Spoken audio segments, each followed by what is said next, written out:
Hey guys, so coronavirus and its effect on the property market. Now, this is an interesting one because realistically, we don't know where this is going to go. The good news is we seem to have got it early enough that it's not spreading as much.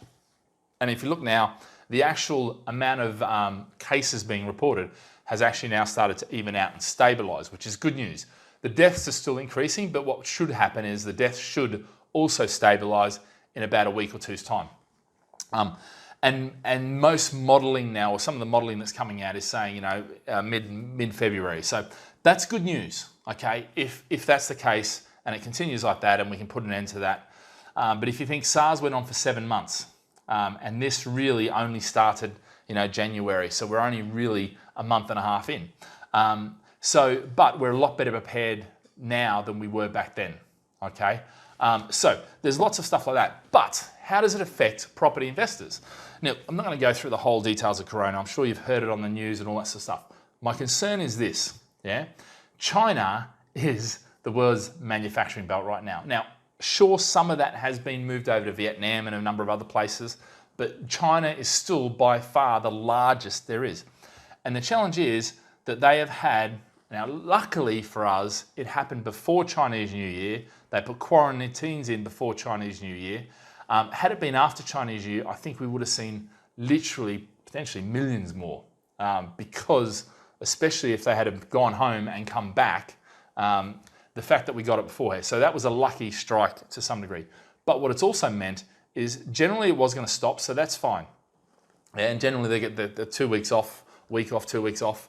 But now we're back. And the problem is now what we're finding is car manufacturers. I've got mates that do Amazon and their stuff isn't getting sent. I've got, so there's a lot of delays in the supply pipeline for products and services. Now, what that can mean is that things could slow down. Now, if the economy slows down and the Chinese economy slows down in particular, then that will reverberate around the world and potentially could affect America, could affect UK, could affect Australia and all around. And what that means then potentially is that a number of economies which are sort of not doing too well, they're okay, could dip into and potentially it could trigger, a recession. So do I think that's going to happen? At this stage, no. I think we've got it and we've sort of put a lid on it relatively quickly, okay? And so that hasn't resulted in too much of an interruption. Now, sure, look, there's no doubt about it. Over 900 people now have died, 40,000 have been infected with it, and I'm sure, the fear. I mean, we've had one of our staff that we've had to put onto a leave of absence. We've also, living in Singapore, we have, the third largest number of cases with, I think, as of today, 45 cases. But it is quite amazing the response that I know the UK is having, and I know Australia is having, and I know Singapore is having, and that's been very good.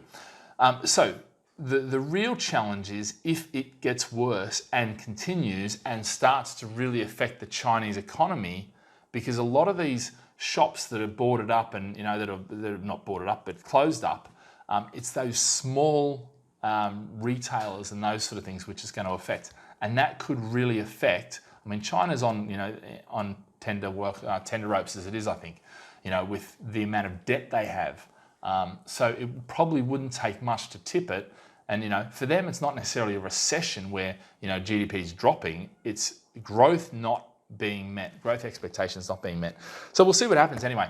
But I think we may have dodged a bullet, which is good news. So let's cross fingers, see how we go, and I'm certainly keep you updated from the property perspective. But certainly UK property right now is looking pretty good, where there's lots of demand.